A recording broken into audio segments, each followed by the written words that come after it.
Welcome back. This is Daybreak, and thank you for staying with us. The hashtag on X is Daybreak. The SMS code is 22422 at Citizen TV Kenya and at Ayub Abdikadir. It's International Women's Day, and we'll be taking a look at what this day portends for women across the country and also across the world. Yesterday, the head of state talked about the realization and in principle of the two-thirds gender principle and called for its inclusion, and there is a special coverage also by the papers done to mark this day.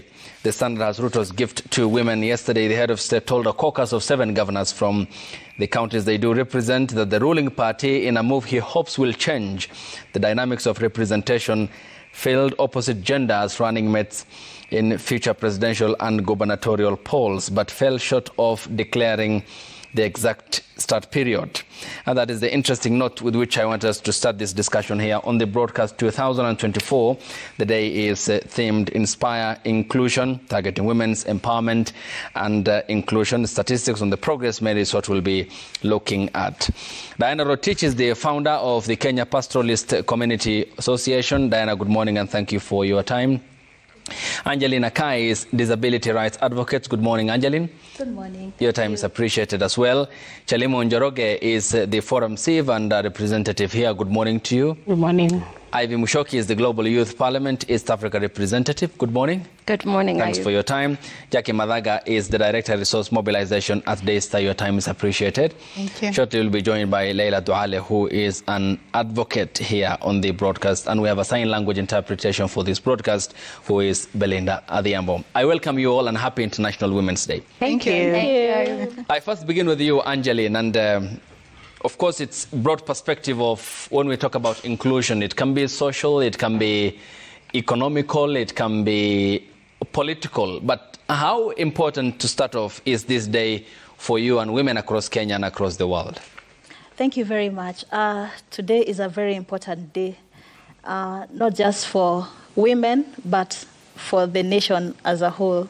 Because, you know, when we celebrate women advancing their agenda, when we celebrate the success of a woman, the whole country will, of course, always see, you know, the successes, and we have to celebrate it. Yeah. And success begins from a woman, you know, a woman giving birth or raising children or taking care of issues in the house and all that. And eventually, we get to see children grown up, and they become, for example, politicians. Yeah. Some become lawyers and doctors. When we see that, that is the fruits of a woman. So we need to celebrate this, not just from a woman's, you know, angle, yeah, but from the nation's big picture. Mm-hmm. Yeah, thank you. Okay.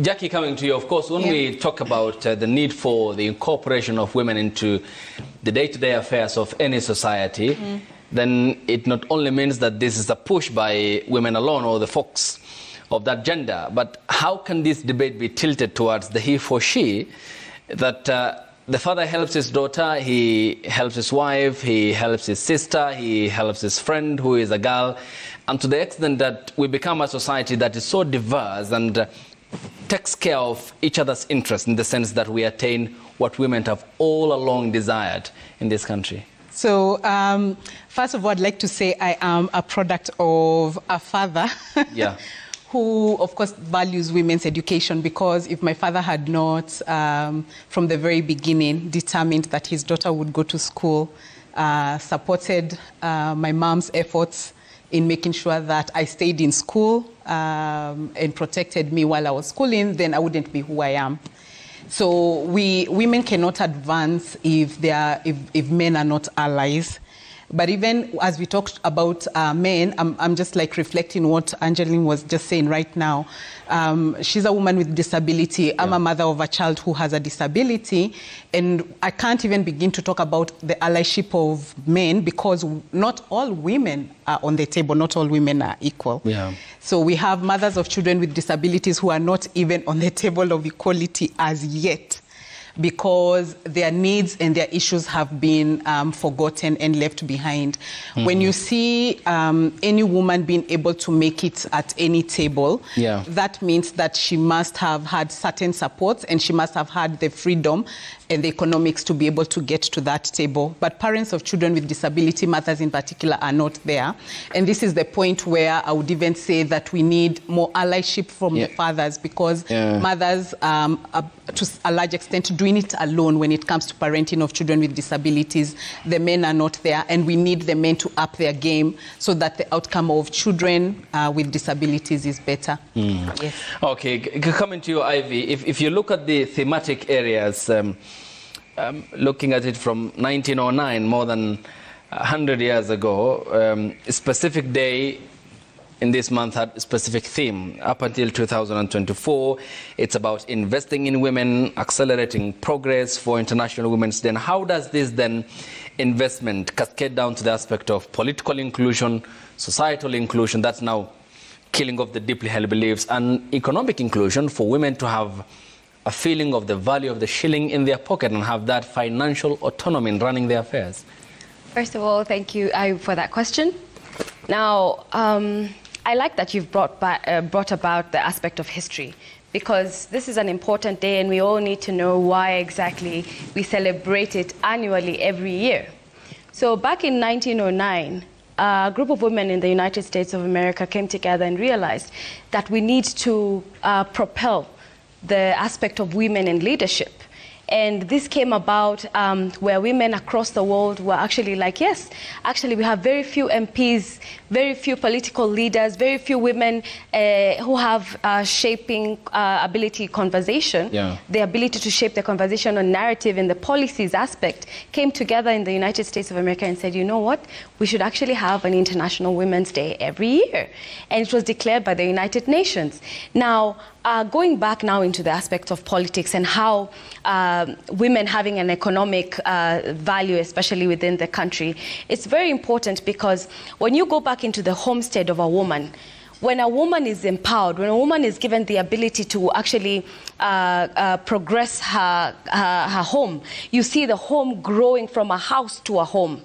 That is the same way when a woman is given the ability and empowerment and enrichment to actually sustain a business, sustain the political field, sustain the peace aspects, they are able to grow their communities, grow their fundamental sustainability aspects, because they put themselves in their shoes. They have the aspect of empathy. And this empathy helps the woman drive the agenda in political aspects, in peace and conflict issues. And that is why even back in the day, we see people like Mekatilili Wamenza. She was one of the freedom fighters. These are women who have been trying to thrive. We also have one of the queens in Angola, Queen Kinga. She was one of the women who was also fighting the aspects of the westernization. So you can see women have had a role to play in the policy aspect, in the deepening and the strengthening of understanding how they can progress their communities.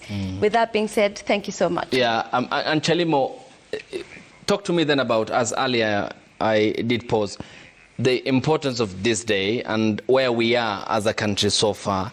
Is there an appreciation of the importance of women and how they have served over the years, different positions in this country, and the role they have played? Is there a commensurate appreciation of the value of women as a society among the Kenyan people?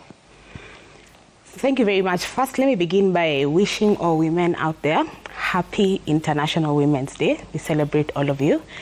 And to your question, I will say yes and no. One of the objectives of this day is to really celebrate where we have done well. And there are spaces that we have done well. There are spaces that we have seen progress of women in leadership. There are spaces that, if you look at gubernatorial seats, we started from 0 to 3 to 7. Is it enough? That still remains the question. I imagine with me a Kenya where we have a female president. How do we get there? What are some of the hurdles that we must address today to get to a space where we have a female president? There has been progress. We can definitely do more. And I have to emphasize that progress will be realized both in legislation, but also in ensuring that we invest in a shift in mindset on socio-cultural issues in our country. Because if you look at the issue of patriarchy, this is not only a legal or a policy issue. This is something that we must work with the community. This is something that we must inculcate and show the value of women in leadership beyond the negative perspectives and all the propaganda that comes with women being in leadership. So we have made progress and we must celebrate that. In the last general elections, we had a very majority of the deputy presidents who are aspirants who are actually Deputy women. Governor, the deputy president aspirants. And this is the highest we have seen in our country, and we cannot take any of that for granted. We cannot forget that, but we have to keep pushing. It is not enough where we are now. We are making progress. The progress is, however, slow. And it has to be both legal, if you're looking at the legal instruments, including the two-thirds gender rule, but it also has to go beyond that. It has to be programs that address socio-cultural concerns that suppress women leadership and those that enhance the value of having women in leadership, especially in politics. Diana, how then do we take the focus away from this day being about the elected women leaders? For example, the G7 we saw yesterday. Today there will be an event the president may not attend. It will be about the top leadership, women who have made strides, be it in politics, social or economy, and directly make it about the women issues across the country, to have that the broad-based discussion around women and not only those at the very top of the hierarchy. First of all, I would like to wish my fellow panelists a very happy International Women's Day. And of course to my mother, who is a very strong woman, raised a very brave and intelligent girl like me. About that, Ayub, first of all, I see this day as a very important day to me and to all the women across the world, because this is a day that reminds us who we are and where we are heading to as a women of this incredible country and this world, because we are the ones who give life, actually. And it is important for us to really mark this day and even to remember those women who fought for us to have the voice that we have right now. Those women who stood beyond all odds to make sure that at least we can have a say in this aspect of life and humanity. From where I come from, it's a pastoralist community, a community that really didn't give space for women. But right now you can see we are having women in peace, like myself. And really it has not been an easy journey for women to rise up and have a voice in their spaces and things like that. So for us, we are still weighing on how government can come down even to the grassroots and even make those women who are doing small businesses, who are really striving to see that their families rise up to come to the level that all other women across the country and even the world they are. So it is really important for us to make all women feel included, and not just at the forefront who already made it in maybe in the political arena or things like that. So it is important even at the ground level for us to celebrate the International Women's Day. And I can just give an example of what is happening today in my county. We are celebrating that day not just for all of us, but even to include those women who fought for such as things like retrogressive culture that is happening mostly in the pastoral community. And you'll find that most of these even organizations that are being run, that are running back home, they are women-led. So we are really doing well as women, fighting for women and even fighting for the rights of our fellow women. Yeah. When we get back from the break, we proceed here, ladies, on the broadcast as we expand this discussion to then the war of the mind shift, how then the society needs to end the deeply held beliefs, some are socio-cultural, and demystifying that mindset, and also going forward, how some of the pronouncements made by the leadership of the country, including what the president said yesterday, can be put into practice, and how effective that would be in terms of addressing the gender gaps in the country, and also moving the discussion away from the focus on women who have largely made it in the space of politics or the political arena, in the world of economics, and also in the social sphere, and making it directly about the girls and the women across Kenya and around the world, and taking the focus away from what's appearing to be at the top of the hierarchy focus. The hashtag on X is Daybreak. The SMS code is 22422 at Citizen TV Kenya and at Ayub Abdikadir. We proceed after the break here on the broadcast. Stay tuned.